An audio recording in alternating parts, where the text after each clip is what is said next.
On this week's episode, are video games going to become more expensive? The growing power of TikTok, and just how good is Hamilton? All this and more as we once again delve into the pop culture cosmos. And we're back with another episode of the Pop Culture Cosmos. This is Gerald Glassford from Pop Culture Cosmos, Game Source, The Lakers Fast Break, and Inside Sports Fantasy Football. We truly appreciate everyone out there listening to all of our great shows. And if you can, please, on Apple Podcasts, please give us that 5-star review on Apple Podcasts. We truly appreciate it. If you can check out all of our shows, subscribe, like, whatever you can do to help us out here at the Pop Culture Cosmos or any of our other great shows, including my fellow host shows. We'll go ahead and just truly appreciate that as well. But it wouldn't be a Pop Culture Cosmos without my good friend. He's our own singing bureaucrat of Pop Culture Cosmos. You got to go ahead and check out what he's doing today at popculturecosmos.com. Also, as well, his great podcast that he has, not only Topicocalypse, but the returning Super BS Gamescast, which just put out another episode this week. But I'll tell you what, he's doing a lot of great things there. And, of course, his book, Congratulations, You Suck, which you can get today at Amazon and Barnes & Noble. It is my good friend. It is Josh Peterson. What's up, man? What's up? So me, like most of the other listeners out there, we really want to know, when are you going to make that announcement about your vice president run with Kanye West? Do you see that? You hear that silence? That was my answer. Did you sign an NDA? Like, you can't disclose this until it's made public? I'm going to sign an NDA because I don't want to say something that is going to get me in trouble. I don't want to say something that's going to get someone else in trouble. And the fact is, I'm just going to say, you know what? I'm just going to say this. Best of luck to him. Just best of luck. Best of luck. Way to throw that political stuff on a show that we don't want to put politics into. Well, right. You did ask me about The Last of Us controversy a couple episodes ago, so I figured, why not? That's different. That's a video game issue. Yeah, that's a video game issue. Pop culture, this is the cosmos. That's just people having some hang-ups right there for you. But all right. It's a great game from what I've seen. But anyways, I'll tell you what. We've got a lot of things to talk about here. We're coming up here on the Pop Culture Cosmos. It's going to be talking about, speaking of political and things of that nature, although we won't allude to that part of it very much. It's the growing power of TikTok, because they've, as a social media entity, and there's a lot of things that are being said and done on TikTok that's been of great note out there, as far as a lot of power that they're now getting, as far as the kind of influence TikTok can make. So we're going to talk about TikTok coming up here later in the show. We're going to return our conversation on Fallout and the new series that's going to be coming on Amazon, because it just got a green light to go ahead as a series in development for Amazon. So we're going to talk about the prospect of Fallout on Amazon. Plus, also as well, we're going to continue our countdown. This time we are of the top 100-ish movie countdown. You can see some of our selections that we've already made, that actually the selections were made by you, the fans out there, listeners and followers of the Pop Culture Cosmos, and you can catch that today on popculturecosmos.com. So we're going to have today numbers 30 to 39 in our top 100-ish movie countdown.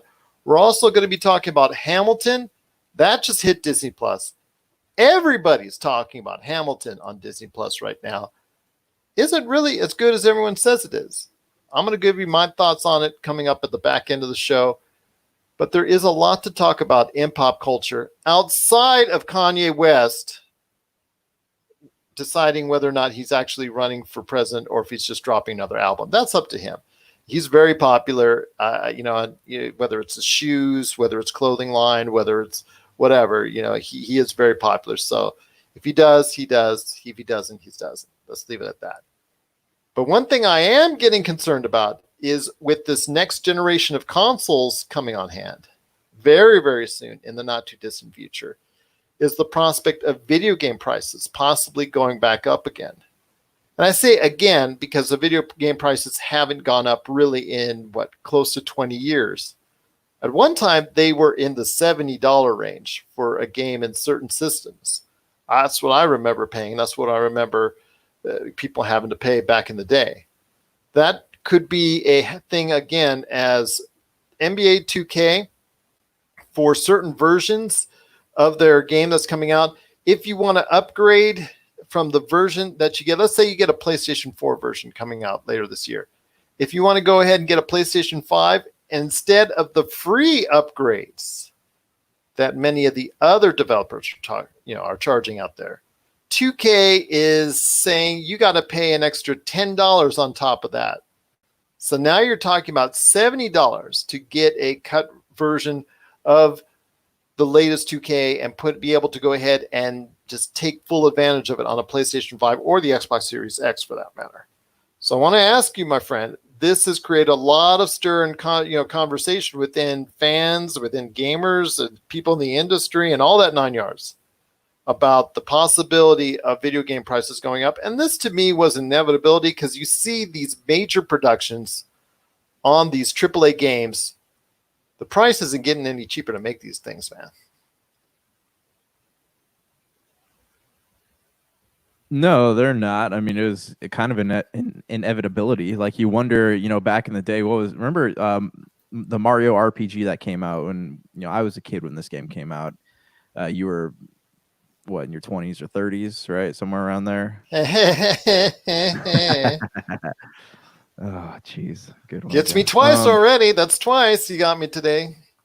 No, but I mean, like, do you remember that? Like the Mario RPG I want to say it was like $80 when it first came out, right? It was like the price was sky high on this. Like, even it wasn't just the Mario RPG. It was like, you go out and you buy a Sega game prices were all over the place. Nintendo 64, it wasn't just, you had some that were $20 and some that went up to 60, 70, maybe more than that too. Like that, the only time that, the games reached equilibrium at the, is the PlayStation, right? The PlayStation, and then, or it started to, and then PlayStation 2, PlayStation 3, like we went to like $40 and the norm was $50 and the norm was $60, and it's just kind of stuck at that point. But it makes you wonder, like with all the, you hear about all the time and effort putting into making these games, you hear about like the burnout and all that stuff. Like it's only a matter of time before like it's going to start costing them more money. With the hours being worked and the talent being poured into these, like it feels like it's not at equilibrium right now. Like they're losing money on these. I know The Last of Us and Final Fantasy VII, like they've sold a whole lot of copies of that, but I mean, what happens to a game that doesn't do that? Like your Cabela games or your let's like your Darksiders games. Like what happens when games don't make back that money? Like what do you do? Like you have to sell things for more money in order to really justify what goes into them. I feel like, I mean, what are your thoughts on it? Let's take a game that is very divisive. You and I just were divisive on it. That's The Last of Us 2.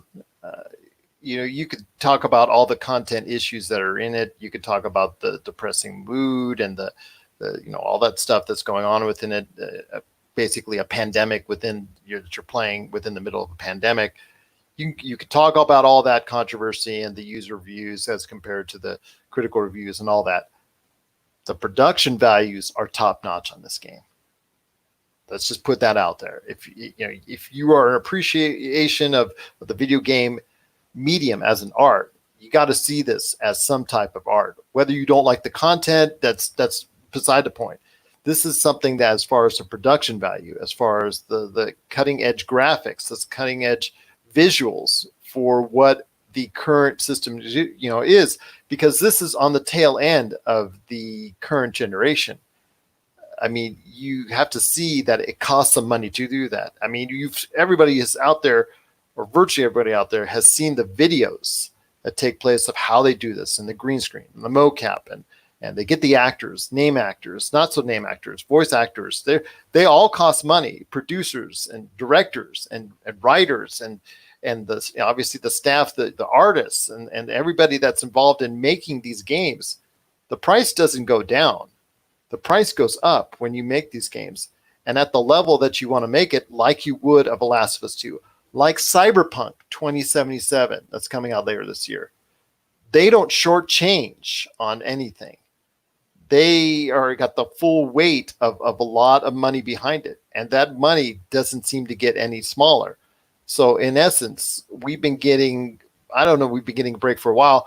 I'm not thrilled with the prospect of it going higher, but it's going to be a realization where you've got these games, either they stop spending $100 to $300 million with these games, or they just go ahead and raise the price. And I don't think you're going to get a lot of these games with these high production values to stop spending that kind of money. I mean, they're asking for that kind of turnaround. And you see what GTA 5 has, and GTA 6, I mean, my gosh, with the Grand Theft Auto series as a whole, you've seen how much money that they can generate. Well over 100 million sold. So you see the top end of what you can do if you provide enough money into it.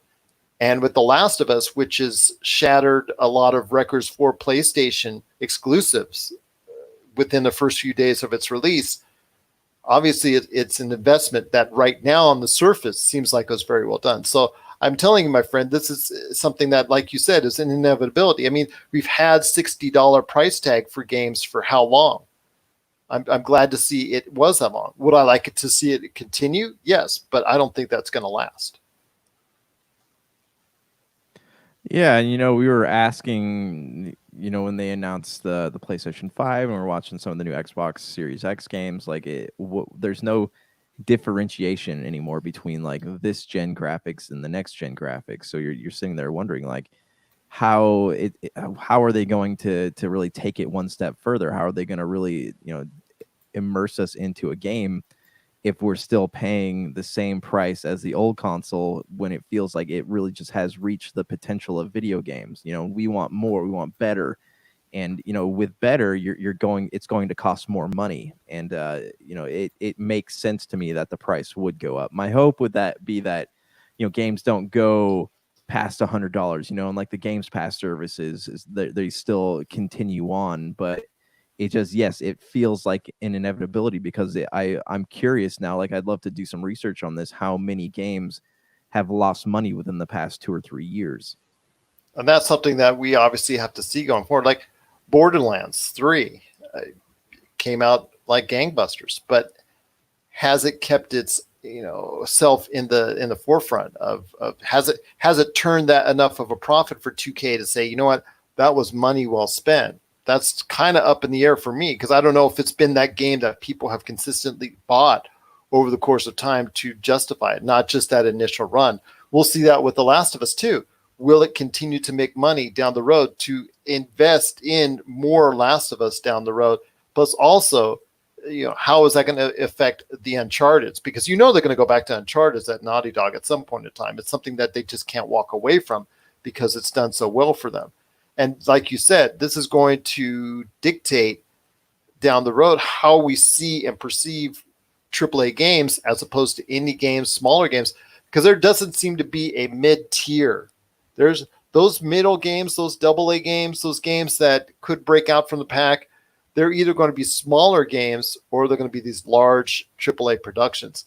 I mean, there's been a lot of success stories, but I've seen probably over the past couple of years, Fallout 76 to me is probably one of the biggest duds of the past couple of years of a AAA format, where everybody was hyping it up and everybody was talking about it and everybody was hoping that it would be the realization of what we've seen continue from Fallout 4, and it didn't materialize. And Mass Effect Andromeda, we talk about that one. Anthem, unfortunately, 2 in a row from BioWare that have not met expectations. How much money has EA lost from those 2 titles? That's something to be aware of when you go ahead and say, okay, for the next Dragon Age BioWare, I'm going to give you X amount. Maybe it would have been more, but your last 2 entries have not been that great. So we got to go ahead and see some more improvement from there. You're right. I mean, it seems like it was something that was going to happen no matter whether you liked it or not, that the prices would eventually change. And I believe for this next generation, unfortunately, $70 as a regular price might be a real possibility, which would be very sad to see, but it is, it's a reality of that situation. Yeah, but here's like where I stand on this, at the moment. Like I am somebody, I do want to see bigger and better games. And if that means I have to pay 10 more dollars for something, like it's not like the price would be increasing, exponentially by 20, 30, 40. Like if I have to pay an extra $10 for something, I'm okay with that. But, again, like I rarely ever pay, there are probably a few games that come out a year that I'll pay, full price for and not wait for it to come on sale in some form. So I mean, it depends on what it is, I guess. And I don't know if I'm the only one that consumes media like that, but it just, I feel like a $10 price difference is not, it's not a terrible amount. It's kind of a decent jump, though. You got to admit that. I mean, there's still a lot of people that want to buy things first day. So there are a lot of people out there that want to buy things at full pop. I mean, the developers and publishers out there want you to go ahead and buy it at full pop. Do they want to see you buy it at $10, $20 off? Do they want to see you buy it at a discounted price? No, they want to see you buy it at full pop. So they are hoping that they can go ahead and charge, I'm sure, what, $65, $70 in the next generation for games, and that will get used to it. And that you and I, 4 or 5 years down the line, will just become accustomed to the fact that, hey, paying for $70 is okay. I'm not sure I'm going to like it. I mean, I had to do it before, way back when, with Super NES and other games at that equal that were what, $70 to $75 to buy at that point in time. So it's just the way the market's going to be trending, and unfortunately for a lot of us out there, it's not going to be trending in the right direction. Yeah, but I mean, again, like I got 2 points to make here. One, like it's was an inevitability. Like we want bigger and better, and I'm curious, like if games were like currently at like a $70 price point, would that be more, an incentive for a company like Rockstar to put another Grand Theft Auto into production? But also, like, if you don't, there are smaller games out there, like the indie games, that do give you the experiences of a big game, and that's something that I hope to see continuing. But it's also, you can get a great game. It is important to remember, you can get a great game outside of the AAA experience. That's true, and people need to be aware of, especially for a lot of people that are out there that love Steam and the Epic Store. There's a lot of indie games, and of course, people that have the PlayStation and also Xboxes out there, they get their chance and they get their shots at a lot of independent games, and that's great because independent games fill that niche for a lot of people out there that they can't always afford the $60 games when they come out. But the independent games that are out there, in a lot of cases, can fill a lot of needs for people out there. So I'm hopeful that, in this next generation games, you are going to have the $70 realization of probably buying games at $70, but you will still have 20, 30, and even maybe hopefully less, budgetary priced games that are still of great quality that we can go ahead and enjoy from the indie scene, from smaller publishers, from even larger publishers that are doing what they are with, like, for instance, let's say Star Wars Squadrons, which is coming out at a budgetary price of what, $39.99, if I'm not mistaken, which you and I talked about looked like something that may have been a DLC that's just larger. But hey, if it's a substantial experience that is positive, I'll take that price every time over paying $60 for it. I'm just hopeful that that's the case, and that they'll go ahead for $70, give you that complete large-scale experience you're looking for when you pay that extra money, but you're still going to go ahead and get something that is going to be a great value for the $70, while still going ahead and have that option for lower budgetary priced games that can still fit a niche for you going forward. Yeah, I agree. I mean, it'll be interesting to see. Like this was for NBA, so there haven't been like any other big, announcements on games outside of the sports game. So I'm curious to see like does this go to all games? Is there a certain reason that EA is pricing this game or 2K? Well, it was NBA 2K or was it was 2K. It was 2K. Yeah, or why 2K is pricing it at this point? Like no one had talked about any of the reasoning behind it. So I'm curious to see, is it just this game or is it going to be all of them? And I'm sure as Xbox makes their big announcements and all that we'll learn more about that. But it's all kind of speculation at this point. Madden's giving you a free upgrade, but only for a certain window of time. So technically, you could say there's a price increase there too. If you get that, let's say you get a PlayStation 5 past the point where that free upgrade comes in play, you have to pay extra. And technically, you could do that too. But 2K is the one that's just outright saying, no, we're not giving you a free upgrade. So we'll see how that works out. I'm just, this announcement started that conversation. And I'm not surprised that conversation started because you see the prices and of development of these games. They get into what these movies are doing. I mean, these big, huge, large scale movies that we talk about all the time on the show go to 100, 150, 200 million, $300 million as far as budgets are concerned. Same thing goes for these games. And not every one of these games can be a GTA. Not every one of these games can continue to strike on the top 10. But in order to justify its existence, it has to sell well. Otherwise, you will not get these large scale games that people so often gravitate towards to. And that's something we'll have to wait and see. But yeah, I think the prices, unfortunately, are inevitably going to go up with the next generation.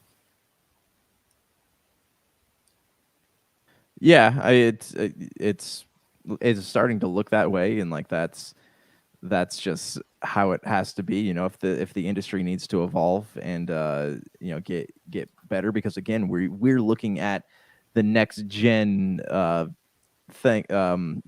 games. Sorry, we're looking at the next gen games, all the stuff we've been able to preview so far with the Xbox Series X and PlayStation 5.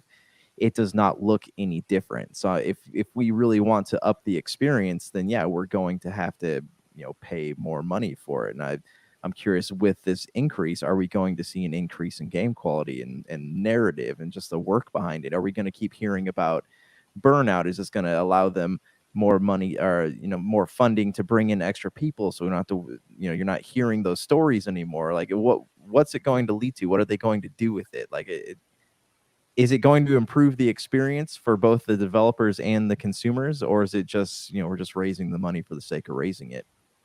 We'll definitely find that out over the coming months and years if that does come to pass. And games with an MSRP right now of $59.99 going forward, you would see going at $69.99. So we'll definitely go ahead and keep our eye on it. And if this becomes a new reality for the next generation, that $70 or more could be the price tag.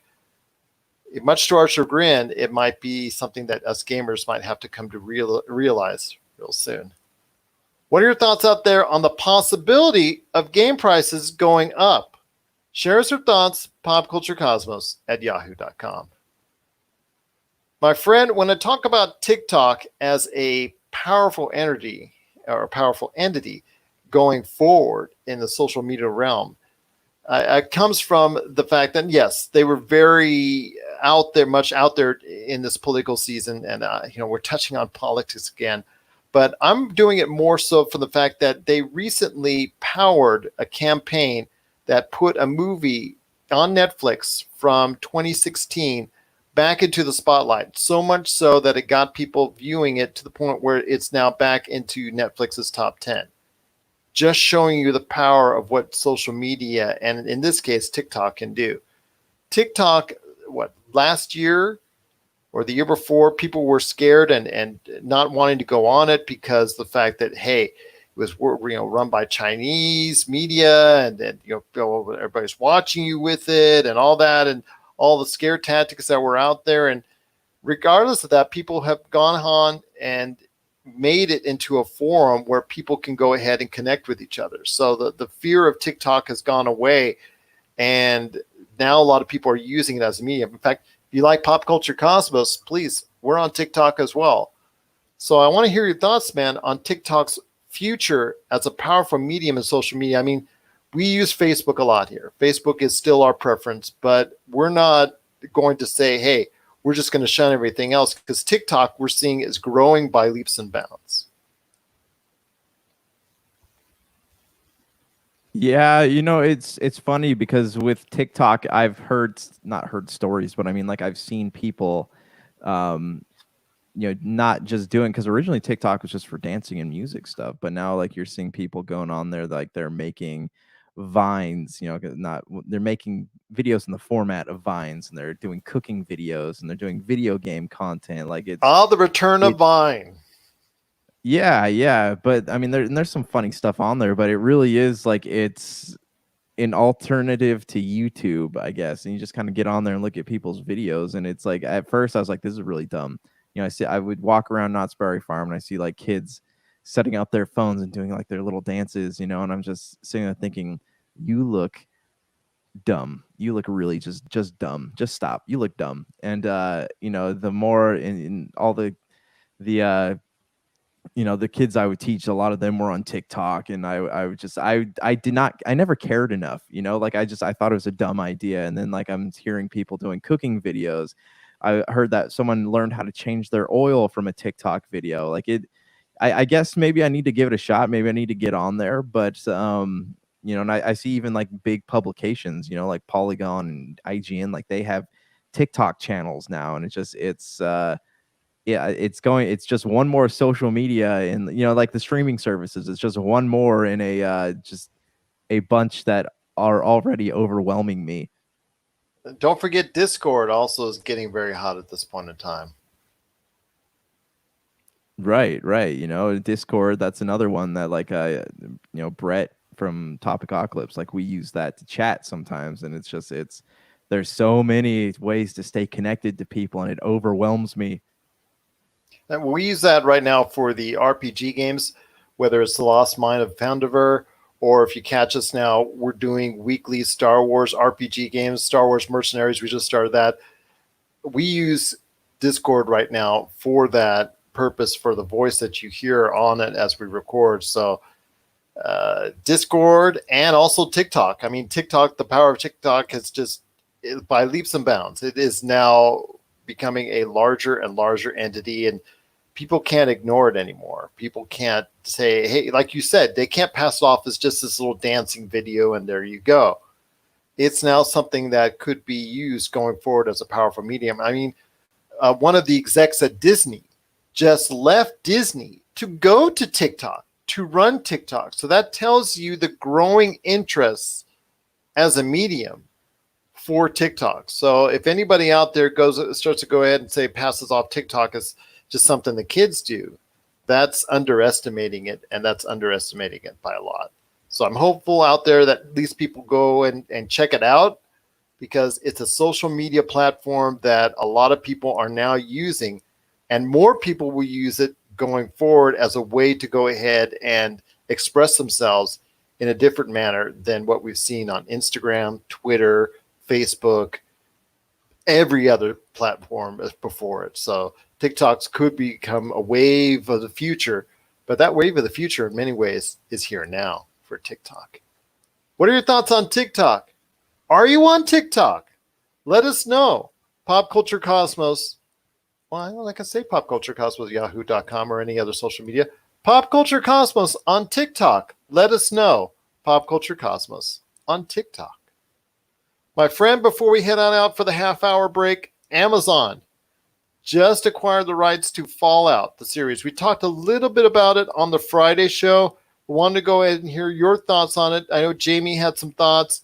Fortunately, he couldn't make it here today to talk more about it, but I want to hear your thoughts on Amazon getting the rights to Fallout, and if you think that will end up being a TV series worth watching.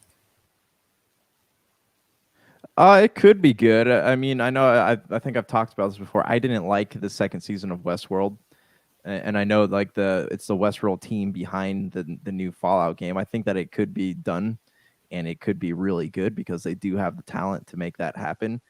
I'm curious, like what is it going to be based on any of the games? Is it going to be its own timeline? Is it going to be like a continuation of one of the games?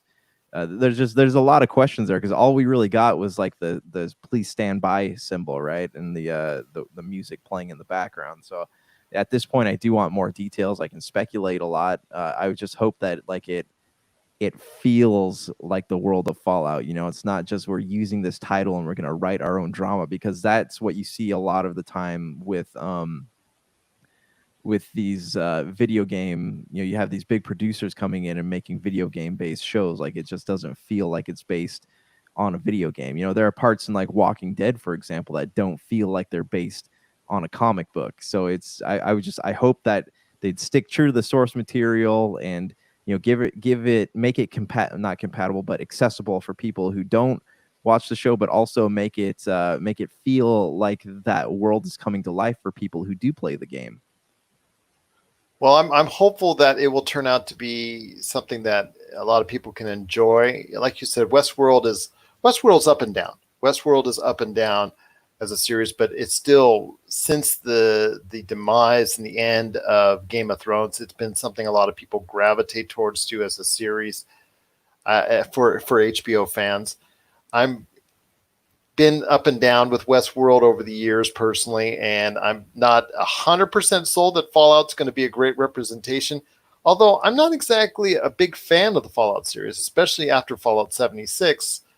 But the Fallout series, as far as a cohesive storyline, has not been super great. It's been good. The premise is there. The post-apocalyptic story and the climate is there. I'm just not sure that if Bethesda has ever executed it 100%. Yeah, which is which is sad. I thought that Fallout 3 was good. Fallout New Vegas was okay. Fallout 4 was pretty good. They're just kind of the same thing over and over again, though. So like, it feels like you play one Fallout game, you've played them all, and then Fallout 76 came out, and like, even the stuff that they had nailed with like previous Fallout games was not working. And I think with Fallout 76, they grossly overestimated what people want from a Fallout property, and that's where they went wrong. And that's kind of my hope that won't happen for the show, because we're moving into this era where video game based shows and movies and stuff are finally starting to be good, and you wouldn't want to put a stick in that movement. Oh, I hear you, my friend. Something that I'd love to see more developed is video games on these platforms. And I know Jamie mentioned it, as far as Showtime has Halo and Amazon has Fallout and whatnot. Why is there no Mass Effect? I know we're going to continue on our Mass Effect theme, and I know we give an overabundance of time to Mass Effect. But come on, man. Mass Effect as a series, why hasn't that been swallowed up already? I mean, Legendary Films cannot still have the rights to this, can they? I mean, they were going to make a film at one time and they never ended up doing it. But come on, Mass Effect. It's a natural, right? Well, so my theory on that is that, no, there's not a lot of people who want to touch Mass Effect until it is, the new one comes out, until another one comes out. They're waiting to see what is it going to sink or is it going to fail? Because think about this. If they make a Mass Effect series now, a lot of people are still mad at Andromeda. If they were to make a Mass Effect series right now, and the next one ended up not being good, then you're just basically stuck with this property that is just not going to be well received by anybody. So I understand. How does that differ from Fallout right now? Because Fallout 76, the Fallout franchise as a whole, is like down lower because of the failure of Fallout 76. Yeah, but I mean, it still has, they're still working on it. There's still hope behind it. There's support behind it. And that's one thing that does set these two companies apart. Bethesda they work towards fixing things. Look at Elder Scrolls Online. That came out of the gates, and that was a complete and total flop. But they worked to fix it. They worked to fix Fallout 76. I don't know what it looks like now, or if they're still working on it. But EA, once Mass Effect was a flop coming out the gate. They're just like, nope, we're done, and they wash their hands of the same way they wash their hands of Anthem.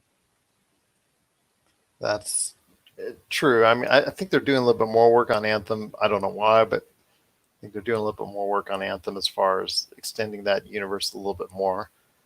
But you're right. I think there's some hope there for Fallout fans that they could create a good series. Again, the premise has always been there. The post-apocalyptic world is very intriguing, and the things that they could do and stories that they could create within the realm of a Fallout series is somewhat enticing. I just think there are better stories that could be told out there from better video games series such as Mass Effect or others. But you know what? If the Fallout series does connect on Amazon, then I guess it's the best way to go for now for fans of HBO and going out there that maybe could get something else because Amazon's doing with this with Fallout and like I said, Showtime with Halo and all the other things that Jamie mentioned on Friday. So I'm looking forward to seeing a Fallout series on Amazon, to seeing how well it will connect. Amazon Prime. This is something you and I talked about in 2016 when we first started doing the shows, how Amazon Prime seemed to be having this video side of the equation as just an add-on, as something that was just there. They didn't care about it. They weren't putting money into it. Well, they're putting money into it now with the Fallout series, the tons of money they're dishing out for Lord of the Rings. There can be little complaints about what Amazon is doing now as a streaming service to go ahead and provide consumers content. They've got the fabulous Miss Maisel. They've got The Boys. They've got content now, and that's something we can no longer argue about as far as Amazon not spending the money to go ahead and have Amazon Prime Video be a viable entity. Yeah, and that's a good point too. They do put quality into the things that they make, and they have not yet made something that has disappointed me. But it's like all things, it's a risk. It has its risk, but I think that despite Fallout 76 not being good, I feel like this has the potential to be something really interesting, especially like if all the elements of it are done correctly. I'm looking at. I went into The Boys, The Boys, I went in thinking like, it's not going to be that good. And it just blew me away, and I feel like that just the production value that they're able to put into things is going to make this something special. It's funny how I'm reading these trade papers, Variety I was checking out, and how The Boys and Doom Patrol, which were two of the higher rated series of 2019, both of them are getting like Zippo response as far as for what we're seeing with any Emmy type coverage or any type performance that's well thought of. The Watchmen is, and of this, because you can't say as the superhero series as a whole, because Watchmen, if you want to classify it as a superhero series, that is getting quite a bit of acclaim, and that deserves it because that is one of the best experiences I've seen on television this year. So I give them all the props for that, going ahead and recognize that. But I'm saddened to see The Boys and also Doom Patrol and the Umbrella Academy, for that matter, not getting any love. But you know what? That is what it is. Still a lot of time for quality shows from the superhero genre to go ahead and get that kind of love. But when it concerns video game series, Fallout and hopefully more video game series will go ahead and being upstarted with all these streaming services now that there's so much content that needs to be filled. So I'm looking forward to a Fallout series when it comes to Amazon. I'm hopefully, coming in 2021 or 2022 at the earliest. What are your thoughts out there on the Fallout series coming to Amazon? Let us know. Pop Culture Cosmos on TikTok, Facebook, and Instagram as well. My friend, before we head on out, two last things. Did you wait? Hold on. I have a really important question. Did you make a Pop Culture Cosmos TikTok? I wouldn't have said it if I did it. Whoa! Look at we're on a whole new level now. I told you that, man. We wouldn't be doing a TikTok thing if we weren't on TikTok. Look at that! Look at that! We are there. We made it. Yes, we made it. Yes, we made it indeed. Yes, Pop Culture Cosmos on TikTok. I've just blown Josh the Magnificent's mind. Yes. Well, right now we're going to go ahead into continuing our top 100-ish movie countdown, which you can also see in a written form on popculturecosmos.com. And we're now up to 30 to 39 as chosen by you, the viewers and listeners and followers out there of the Pop Culture Cosmos.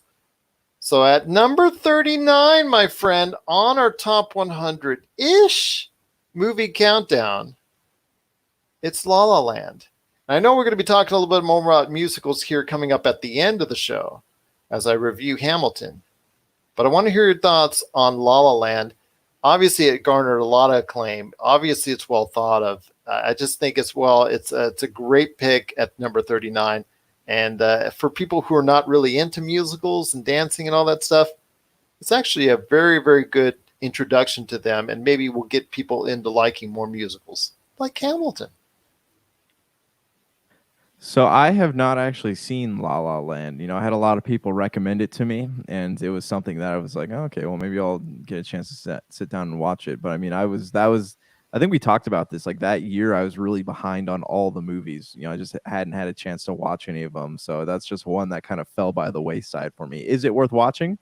I think it is. I think it's pretty good. I think it's pretty good. It's not the best musical I've ever seen, but it holds up very nicely. And just to see, what the kind of expense and the kind of production it is, it's well worth watching. Okay. All right. I'll check it out. Number 38 on our list of the top 100-ish movie countdown is a classic, but its impression that is given on the movie industry over the course of so many years is not to be understated. But it is the classic tale, Lawrence of Arabia.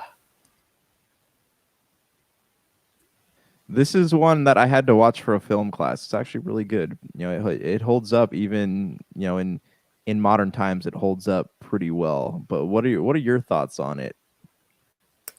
If, like you said, it holds up pretty well. I think the cinematography for that time, I think that's the best part. I like it. Obviously, it's drama, love story, Omar Sharif, just at his finest right there. I just think just capturing that type of time, that age, that look, it was probably the biggest challenge. And I think that paid off. And that's why I like Lawrence of Arabia, is because of the fact that it captures that essence. And that's why it's so endearing to people today. And that's why its longevity is there as one of the classic films from the last century is the fact that it's just such a spanning epic. And when that's what Hollywood was doing in that age, was looking for the next big epic. And I think they got it in Lawrence of Arabia. And that's why I think it's lasted so long. I mean, you see from almost every decade, there's 1, 2, or 3 epic movies from that period of the 30s, the 40s, the 50s, the 60s, and the 70s. And you see that's one of them in Lawrence of Arabia. So I can't fault anyone from there, or anyone picking, Lawrence of Arabia as part of that list, per se. Yeah, I agree. I just want to say, like, don't pass this one up just because it looks old. Like it's a really good flick.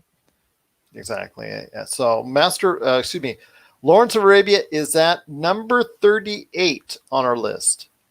Number 37 is Master and Commander. And that's something I want to ask you about. We just talked about Lawrence of Arabia being in a position where it looks good enough that it will span the test of time. Is Master and Commander a movie that you think can last in today's age? Because it's kind of been, under the rug. Swept under the rug, kind of been forgotten about. And Master Commander, to me at the time, I thought was a very well-made film, something that I love the imagery of, but I've completely forgotten about. And it's something that I think a lot of people have as well. But when I see people voting on it, it tells me that there are some people out there that the film has made such an impression on their lives that Master Commander has still got enough people that like it. But I'm not sure in the long run that Master Commander is going to be remembered as as a truly great film, just because of the fact that I don't think it gets talked about enough in today's pop culture. Yeah, it's a movie. It's definitely this sounds cruel, but it's kind of a forgettable movie. You know, it's like it's good. It's like got the ooh and ah factor when you're sitting there watching it, but it's not exciting. You know, a lot of people went into it expecting it to be like have like these big ship to ship battles, you know, and these big like just these big epic set pieces, and it's got some of that stuff in it, but it's like it's a really like slow movie. It's a movie that doesn't rely on action and things happening on screen as much as it relies on the development of the characters and the people who are, you know, who how they interact with each other and just what these people went through, you know, on this journey. And I remember what's his name, Paul Bettany, right? He plays Darwin in this movie, and like it's right. This is a movie I'm thinking about, yeah. And so like I don't know, it's a good movie. It's interesting, but I kind of look at it the same way I look at the New World with Colin Farrell, right? Like it was a cool like telling of a historical event, but it just was not something that I'd be dying to watch more than once. And that's the thing. I think that it has that impression with a lot of people out there that, okay, I watched it, I've seen it, it's pretty good, and then you move on. But with the distinct few that have pushed this movie onto this list at such a high location, I think it resonates with them. And that's surprising to see for me, because again, I thought that Master Commander was, oh yeah, I watched it, it's good. And then you move on with life. But to see it this high placed, I'm kind of surprised, but pleasantly, in a way that it reminds us just how good of a film Master Commander truly is. All right, so that's at number 37. Number 36 is Oh Brother, Where Art Thou? And this is something that it's kind of difficult to explain entirely. Is it a comedy? Is it a drama? Is it something in between? Is this a weird and different adventure that's out there? All I see it for me is it's great performances and something that I think is very entertaining. But if you're into a certain type of film, it's going to be for you. But if you're not into certain types of films, as far as from maybe an artistic standpoint, or maybe the gags have to be right out there for you, that's not going to be the case. This is very subtle in the way it presents itself. And I enjoyed it. But again, it's not going to be for everybody. But I'm glad to see it being well thought of on our list, and it also being in the number 36 position. Oh, brother, where art thou? Yeah, it's I mean, it's funny. It has its it definitely not funny, but I mean like it has its moments. It has some comedic elements to it. But it's not something that I like when I talk about great films. It's not something I really just recommend to people. It's not something I really remember in general. And that's number 36, Oh Brother, Where Art Thou? Number 35 is remembered for altogether different reasons. You could say it came up at the height of 80s violence and cheesiness. But number 35 is RoboCop. Let me ask you this, Josh the Magnificent. Will you buy RoboCop for $1?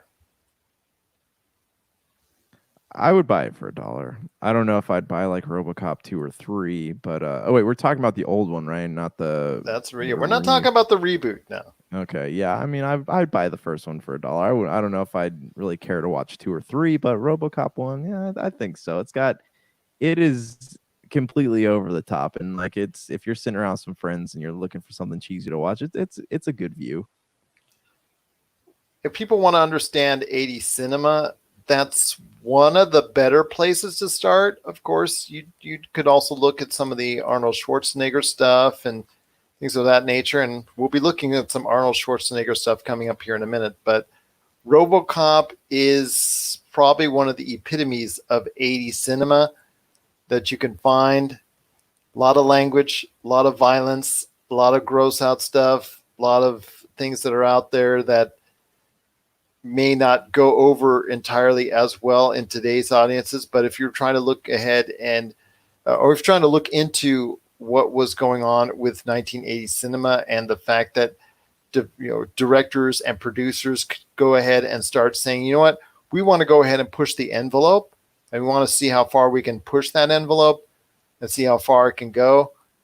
And that's what they did in the 80s. That's one place you can start looking is RoboCop and seeing, yes, it tells a pretty good story of someone who was obviously with Peter Weller in the lead role that was unjustifiably, senselessly almost beaten, to death. He was actually dead for a period of time, and they brought him back to life in this RoboCop outfit and the RoboCop, mech suit and the whole mech armor or whatnot, and that became his life. That became who he was.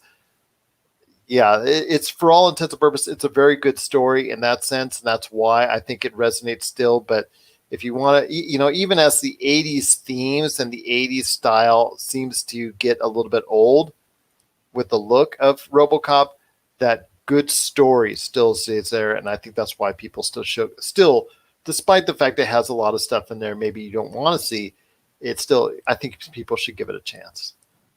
Well, it's much like Total Recall. It is a staple of 80s filmmaking. Yeah. It is something that if you want to know what the era of 80s filmmaking was like, watch RoboCop. It pretty much sums it all up. Or a lot of the Verhoeven movies, or like the movie coming up that we're going to be talking about here in just a few minutes. But yeah, that's number 35, and that's RoboCop. So let me give you a quick rundown of what's going on right here for the top 100-ish movie countdown.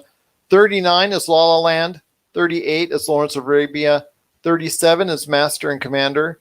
36 is Oh Brother, Where Art Thou? And number 35 is RoboCop. I'm going to give you one of the epitomes of that as far as pushing the envelope in the early 2000s, because at number 34 is Sin City.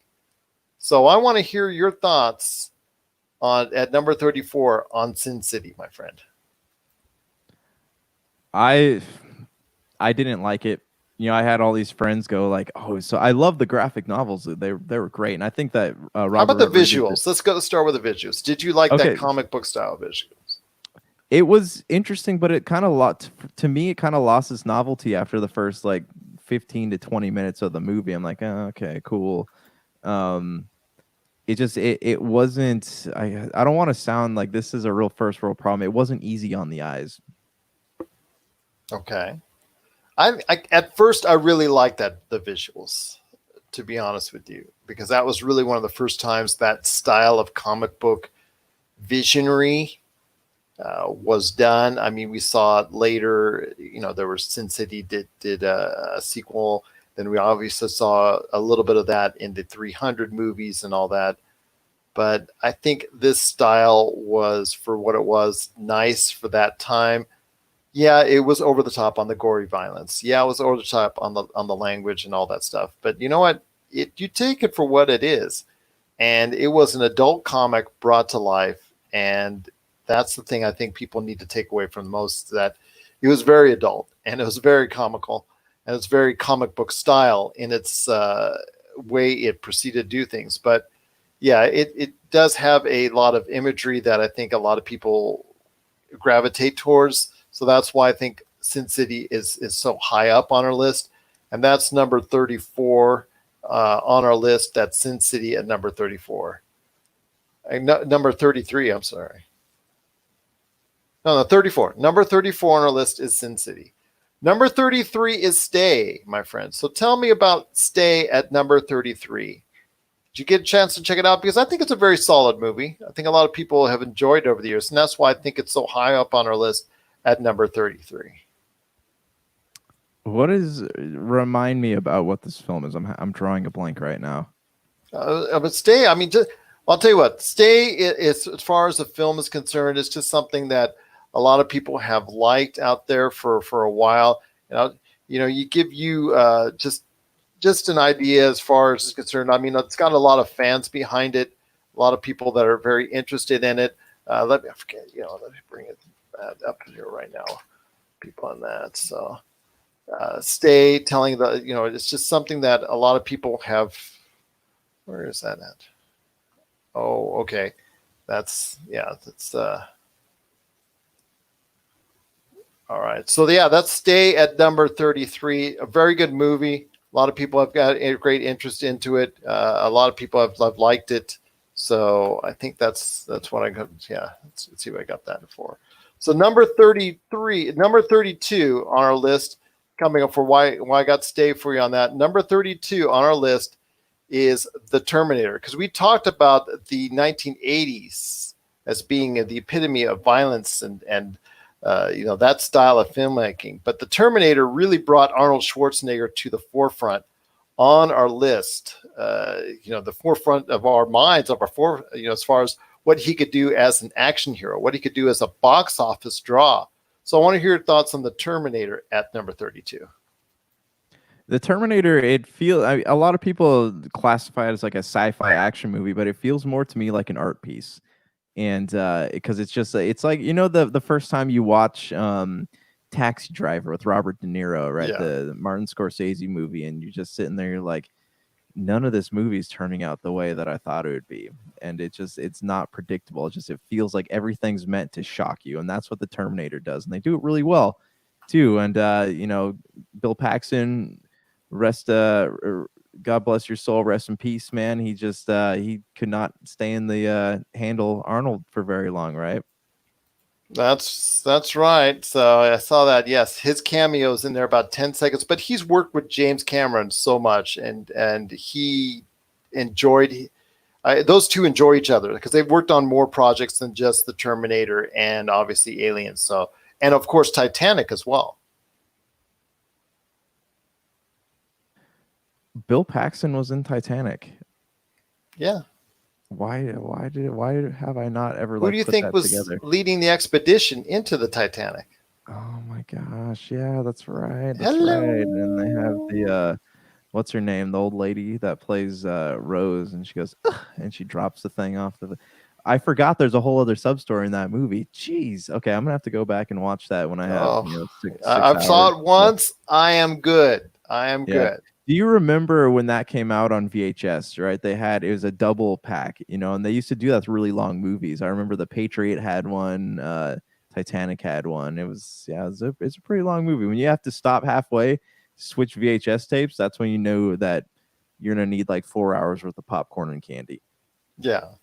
So that's going to be number 32, and that's The Terminator, with all of the sayings, I'll be back, and it's garnered a life on its own. Obviously, it kickstarted a franchise that unfortunately died a horrible death in this century with many poor outings, including last year's Terminator Genesis. But again, they're still hopeful for the IP. I think, like I say, you give it a 10-year break, and the Terminator will come back strong in some form or fashion. That's just my opinion.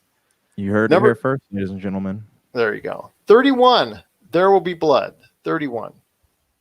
Tell me more a little about There Will Be Blood. I drink your milkshake. I drink it all up. Right? That was what's his name? Daniel Day-Lewis says that to the I forget what that actor's name is.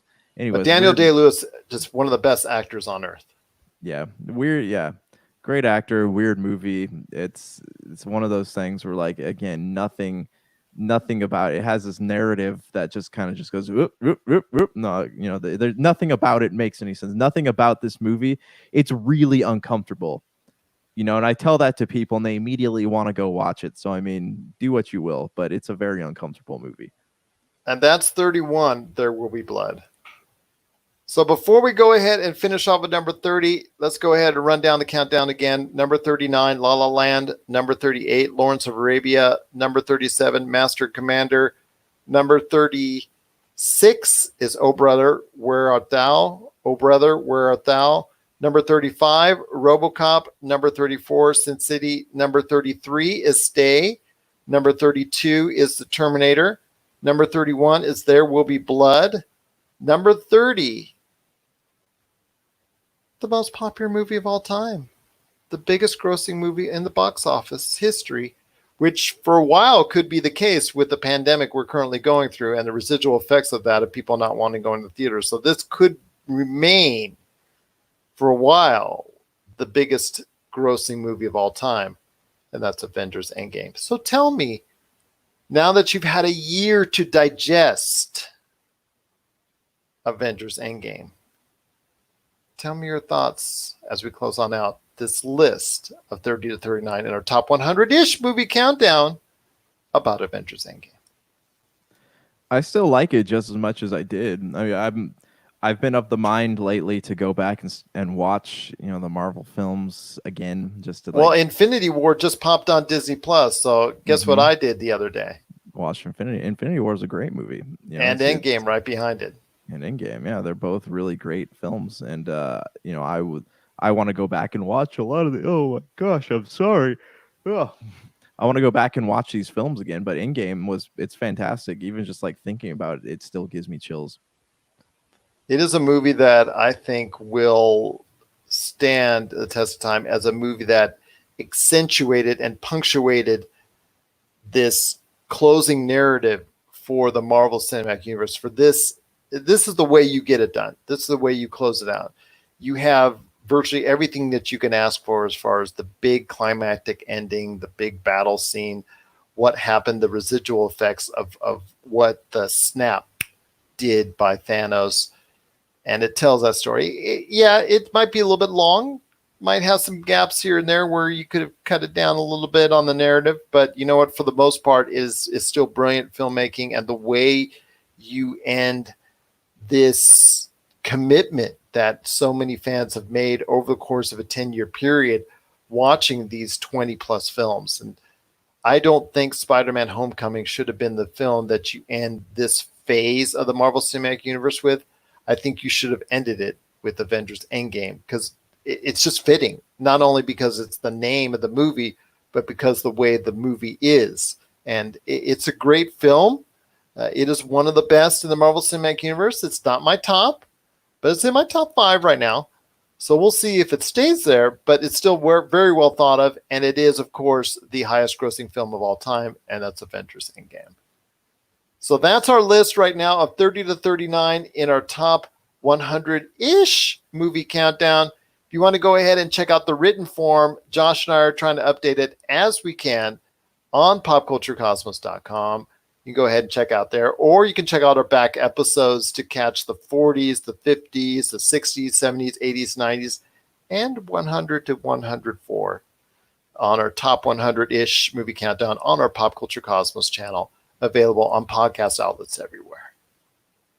Well, my friend, it's been a great episode, but before we head on out, I want to go ahead and talk to you real quick about Hamilton, because everybody's in an uproar, because Hamilton is just so much out there right now because it landed on Disney Plus on Friday, July 3rd, and people have been just ecstatic over it. I know you haven't had to see it yet. I know you haven't seen it yet. I know you want to see it, but tell me the kind of responses you've seen on social media, or kind of people telling, what's the word people are telling you? I'm hearing it's good. I'm hearing a lot of. I remember when it came out. This was a few years ago, two or 3 years ago, where the people were going to see this play, and like I remember people like just singing the soundtrack nonstop. So I mean, it must be good. It must be good. It must have some catchy tunes. I feel like it's something I need to watch at some point. But you've seen it, and I want to know your thoughts. It's really good. It is really good. It is still shot in a way that I think could have been shot better. I know it was shot over a period of 2-3 nights, so it wasn't all the same night. I would have liked more close-ups when it comes to that emotional parts, or those really awesome solos that they're giving during the course of the film. But I was really impressed by it. I really think it's worth a second, third watch for people out there. I think people will enjoy it. I'm surprised it actually is on Disney Plus, because it has some lines and some themes that are suggestive out there that I was very surprised Disney said, yeah, we're going to go ahead and sign off on that, because it gives me faith that they will hopefully do the right thing and combine Hulu and Disney Plus at some point in time, which I think they should do still. And I'm going to say it ad nauseum.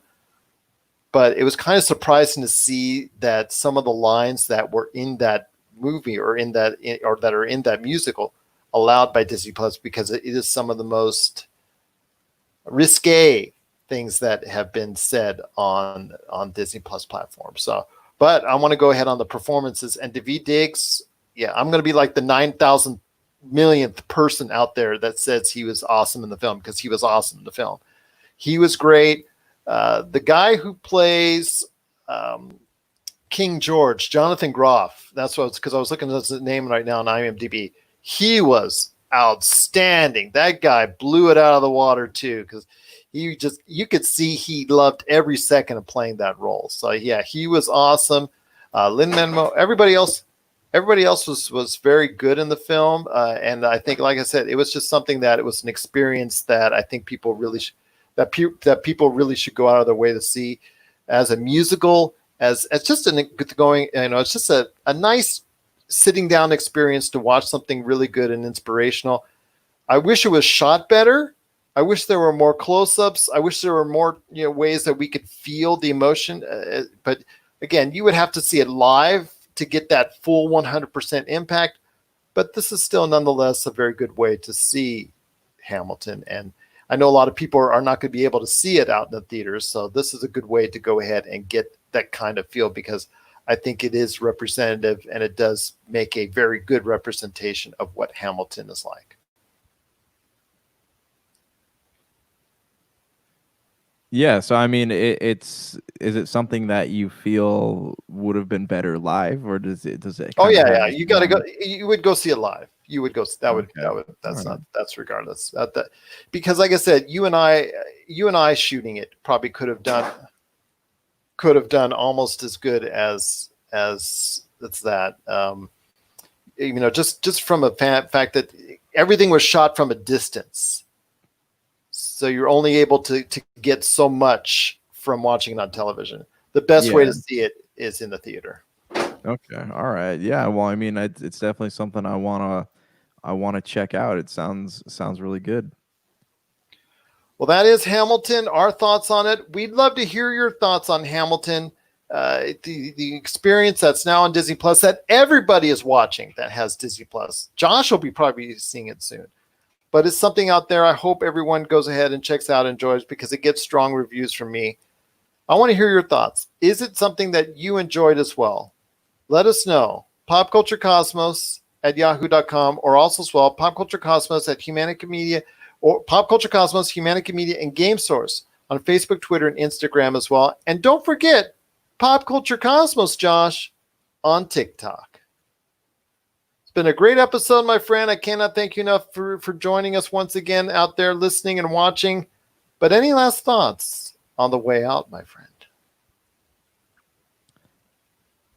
Yes, I think we need to revisit some of the Disney Plus content, because there's a lot of things on there now that I didn't know were there. So future conversation thoughts. Absolutely. Future conversation. Whenever you're ready to start it, I'll go ahead and unfortunately try to finish it right here at the Pop Culture Cosmos. So for Josh Peterson, this is Gerald Glassford. It's another beautiful day in paradise right here in the Pop Culture Cosmos. We thank you for listening. And here's hoping you have yourself a great